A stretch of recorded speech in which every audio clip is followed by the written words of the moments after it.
All right, I think you're mostly on time here. Hello, my name is Todd Meisch. I'm President and CEO of the Illinois Chamber of Commerce. I'm also co-chair of the Transportation for Illinois Coalition, and I'm here with other coalition members. TFIC is really the leading advocate for investment in our vital infrastructure, transportation-related infrastructure in the state of Illinois, so I'm very proud to head up this group and be joined by these austere gentlemen here today and really the entire coalition. So we are here today to make a strong call for a stopgap budget funding measure that fully funds transportation investments in the next fiscal year.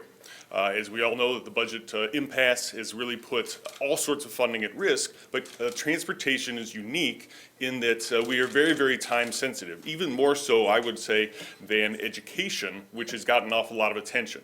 So we think that transportation should be taken care of. Other spending plans should also be on the table as well, but transportation is very, very much at risk and needs to be at the forefront of discussion about a stopgap funding measure that we hope that legislature will come back, work with the governor, and get completed here, and we're all in agreement that we want to go ahead and see that funding. Businesses, I think we all know how important transportation is and how much of our economy is dependent upon our vital transportation infrastructure. We've got thousands of jobs that have just been announced, especially just out of even one company like Amazon, and they're here for distribution. They were very impressed by our system that we have here that allows them to get to 1 hour delivery and move their goods other places, yet that system is very much at risk. I would point out that for the very first time that we know of, the condition of roads that are acceptable has fallen below 80%, now it's 79%. And if you don't fund transportation on a timely basis, you risk losing an entire construction season. And think about that. An entire construction season can be lost because of the weather if we don't go ahead and get something passed by July 1st. So what does 79% look like after losing the entire construction season, no maintenance, no expansion at all? We think that the roads are already very ragged now and that citizens across the state are going to realize that their road system is crumbling if we lose an entire construction season. So we think that's very, very important. We want to make sure the legislature and the governor put transportation in the very top tier of priorities as they discuss a resolution, even if it's a temporary resolution to this budget problem. It's very important that $1.8 billion that was announced gets taken care of. We need a longer term solution, no doubt about it. We need a major investment to keep our systems going, so we need a new capital bill. But in the meantime, while the budget impasse is going, we just want to make sure the legislature and the governor are focused on not losing an entire construction season. So with that, I'd like to turn it over to my TFIC co-chair, Michael Kleinick. Thanks, Todd. My name is Michael Kleinick. I'm the executive director with the Chicago Labor's District Council, LMCC. I am the labor co-chair for Transportation for Illinois Coalition. TFIC estimates that Illinois is at risk of the 2016 road and infrastructure construction season due to the state's budget impasse. This would result in immediate loss of 25,000 middle-class jobs and cost the taxpayers approximately $3 million a day to keep motorists safe around the construction sites. So it's very important that if the middle class, if we don't have the jobs, then they can't purchase stuff in their area, and it's going to hurt the economy in the state of Illinois. I'd like to, with that, turn it over to Bill Fry with the AGCI to give a perspective on the local impact. Hi, my name is Bill Fry. I'm the Executive Director of the Associated General Contractors of Illinois, and indeed the local system is part of this dilemma too. That funding supports cities, townships, and counties, and that they've had a much worse shortfall in funding on their end over the last 6 years. So that monies that are coming in for this summer are even more important to keep those systems functioning. Good morning. My name's Don Schaefer. I'm Executive Vice President of Midwest Truckers Association. Illinois' infrastructure, of course, is the backbone of Illinois' economy. Transportation, distribution, and logistics, TD&L, is the fastest growing segment of the Illinois economy. Without a strong infrastructure program, we cannot expand on both an economic and, in this situation, on a safety basis. You know, transportation funding is crucial Both, right now, we're talking short and long term.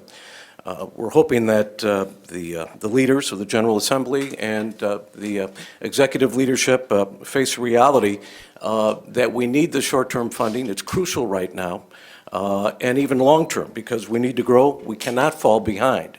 As you've heard already, the condition of Illinois roads are falling behind, and without a comprehensive program that guarantees funding for both short-term and long-term for our roads and bridges, it's just going to get worse. I'll turn it over to Matt Hart. Good morning, everyone. I'm Matt Hart, Executive Director of the Illinois Trucking Association. Trucking in Illinois employs 279,000 people. That's 1 out of every 18 jobs. And we rely, of course, on highways to safely deliver the goods that consumers want. Our industry already pays $10,000 per truck per year in state user fees. We pay $9,000 per truck per year in federal user fees. It's very important that we have a robust and safe highway network out there for our members to use. We implore the leaders and the governor to pass a comprehensive solution to our transportation needs in Illinois so that we can continue to serve this state. Trucking delivers over 70%, or nearly 70% of the nation's freight. That's more than twice all the other modes combined. So that's how important trucking is to the state of Illinois. It's how important it is to the Chicagoland area and to all the areas of the country that we serve from Illinois. Also, we're imploring that the transportation solution also include funding for IFTA. IFTA is the International Fuel Tax Agreement. Right now, the state of Illinois has not been able to make payments to other states for IFTA. This is an interstate program where you collect motor fuel tax to pay, that interstate trucking pays as they go from state to state to state. Right now, the state of Illinois owes over $9 million to the other IFTA jurisdictions. We also owe over $4 million to Illinois-based companies who have overpaid IFTA and have not been issued their refunds. It's money that the state of Illinois has collected but does not have the legal authority to make those payments. Of course, we also risk losing our status in IFTA because we haven't paid, and if the state of Illinois does not make their payments in IFTA, and if IFTA should happen to kick Illinois out of that program, that would be detrimental to the trucking industry because it would mean that every truck coming into the state of Illinois would have to get a permit, and every truck leaving the state of Illinois would also have to get a permit. And of course, those permits would have to be administered. This is something that's already done through IFTA. We haven't made our IFTA payments since the fiscal year began last July. So we're hopeful that we can get a solution that will allow us to come up to date with IFTA and keep trucking and freight moving throughout Illinois. Thank you very much. So just to wrap up, I think that the IFTA issue is a great example of how there's money on hand and just the getting the legislature to act to do something so obviously important. Think about anybody who's been on I-80, knows the truck traffic on there. Having every single one of those trucks have to stop as they come in or as they leave is something that's truly amazing. So the other thing I'd point out is that a lot of this is federal money. This is money that we're entitled to, that we've come out of Washington, our leaders have gotten for us. It's a big, big part of our money is federal money, not even our state resources. We can't spend that federal money, and potentially it could be lost to other states if we were to not be able to spend the money that's been allocated to us. So there are a lot of good dot points there for folks that talk about what funds need to be allocated and the different points. So I think they did a good job of, I think the materials really do a good job of pointing out the specific items that the legislature and the governor need to agree to go ahead and act on, and we act. And so we know what needs to be done. All there needs to be is the political will to realize what a terrible travesty it would be if we were not to get a construction season done here. The quality of the roads would plummet, jobs lost, and long-term devastating impact on the Illinois economy. So we need to go ahead and get something that's very simple, get it done by July 1st. And we're calling for a stopgap funding, as well as serious discussions on a long-term investment that is so much needed by the state. So with that, unless there's anything else people want to add, we'll go ahead and take questions. $1.8 billion in federal money at risk? That's the total program. That's the total 6-year program? Okay. And as far as state money, road fund money doesn't need appropriation, does it? Yes, it does, yes. Appropriate each year? So there's no, without action, there's no construction at all. Right. Well, what would that look like? Do you have projects that are starting now that would stop on the first, or they wouldn't start after the first, or how, what would it look like? Well, fortunately, we don't know for certain because it's not happened before. But I think that there are contingency plannings, and Bill's probably the best to speak to that, longtime, great IDOT employee there. But yeah, you've got to start to set it down. You've got to mothball projects that are already in place. Now, I will tell you that we think that the IDOT has been proceeding as though they don't expect this to happen, and we're going to decide that that's a good sign, that there is will. But if it were, then yes, all the work that you see that's going on out on the highways right now you've got to find a way to mothball it, and that's obviously would be a terrible situation. How'd the program go in FY16 without an appropriations? No, the governor signed that.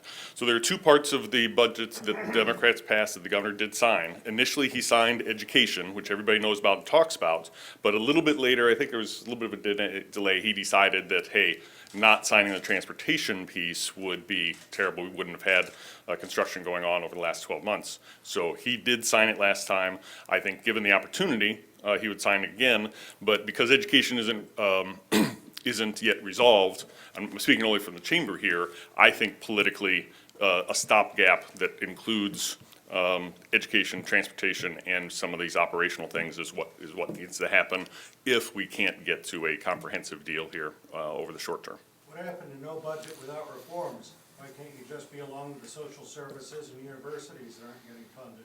What's changed? Well, I think that this is about economic development. This is about underpinnings of the economy. And if you have this kind of loss of jobs that we're talking about and the overall investment, then the overall economy gets hurt, and all those other people who are funded from taxes that are generated from economic opportunity, those folks are facing even worse long-term situations. So we think this is an immediate issue and one that should be taken care of right now. It looks to me like they're backing off of no budget without reforms. I'm not speaking for the administration or anybody else. We still want reforms, but we're here to talk about the immediate issue of transportation that's before us today. Let me point out one other way where what you're saying is diverging from the message or non-message from the governor's office. Amazon, they're building facilities here. Whole Foods has built a facility in Illinois, moved here from Indiana of all places. You wouldn't know it from hearing from the governor's office or DCEO or the ILB EDC. They've hid that light under a bushel, or they think that it's not a light at all for whatever reason. They won't put out a news release or barely acknowledge it. So what gives? I can't speak for the administration. I don't work for them, and I don't know. That's a question for them. You know, it seems to me it's good news that they ought to be touting. For some reason, they're not. It must not be worth that much. Like I said, you're gonna have to ask the administration about that. So, how many jobs again would actually be lost, and then if a funding bill came in, let's say August 1st instead of July 1st? Is it too late at that point? There's some impact, there's no doubt about it. Again, Bill can probably talk to the logistics of it a little bit better than I can, but clearly we want to focus on a July 1st so you get the full $1.8 billion that's there and put those people to work and get those projects done. But clearly, the longer it goes, the worse it gets. Again, just speaking for the chamber, as I size things up politically, the closer you get to the election, the more the momentum will be, the inertia will be greater and greater in erring to the side of doing nothing. So we really need to take advantage of these next few days to go ahead and get action done. If you get in, later you get, in my opinion, the more likely it is that this gets put off till November, and November, you've lost the entire Is season. there any, Bill, you want to talk on that issue? I mean, I never heard any numbers. What are we talking about? Would you go to the microphone? Again, I'm Bill Fry with Associated General Contractors. Our large contractors can last longer in managing their cash flow. Who gets hurt first and possibly goes out of business are the small contractors and the minority contractors. So eventually the state stops paying without that appropriation. Then it's a question of how long a contractor can manage his cash flow until he has to pull the plug on a construction project, and he can no longer get loans from his bank. So it's a stagger as you go into the summer.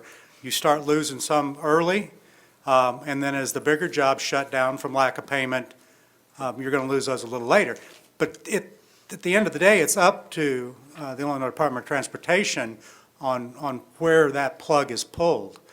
It could be July 1st. They're probably making plans for how do you shut them all down because there's no way to make payments after July 1st. Whether that happens or not, or they ask our contractors to carry that burden into part of July and maybe August 1st, we'll have to wait and see. So this would be equivalent of a department store losing the Christmas season for road construction people to miss the summer season. Excellent. So if you miss it, even if funds come through retroactively at some point, I mean, aren't we going to drive a number of these people permanently out of business because they just won't have the ability to recoup? Two things there. The funding's there. It's the appropriation that's lacking. The motor fuel taxes have been paid. The federal government has the money for Illinois. The appropriation is what needs to be passed in order to keep these jobs going. And yes, you're exactly right with your analogy of going out of business. Sometimes they can't survive. Are you saying FY17 projects have begun? No. Contracts have been let? No. FY17 will start being let on the June letting, which is tomorrow.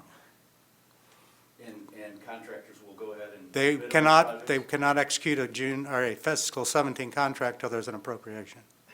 And so the work that's being done now is leftover work? Does that not need reappropriation? It needs reappropriation. It cannot be paid, any work after July 1st cannot be paid for without a reappropriation of the fiscal $16.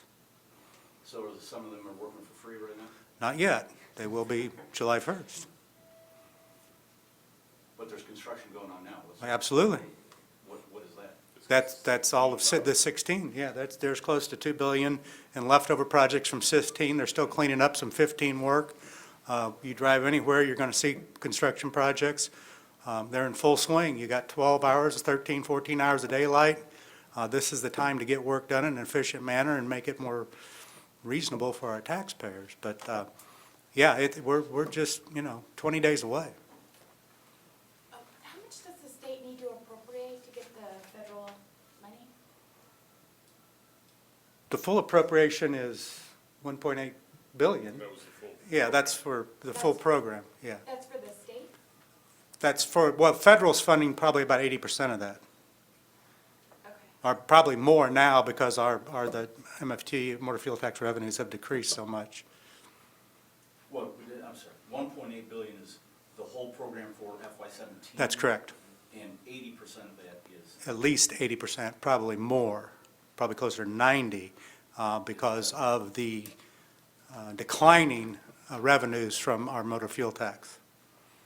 Which illustrates, again, why we need a long-term solution for state resources. We're so almost totally dependent on federal money at this point. So, so if you're saying that 80, 90% of that is federal money, then the state only needs to appropriate 180 million? No, even though it's pass-through money, they still have to have the okay to spend it, even if it's from a different source. The state legislature controls all the monies that come into Illinois from whatever source that is. So we still need their okay or their appropriation to spend those federal funds. Oh, okay. I was just wondering what the split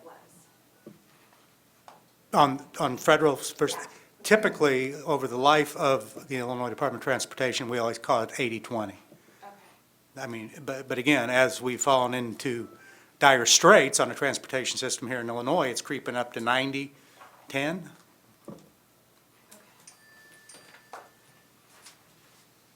else? Thanks, everybody. Thank you. Good job. Thank you. Glad you're here.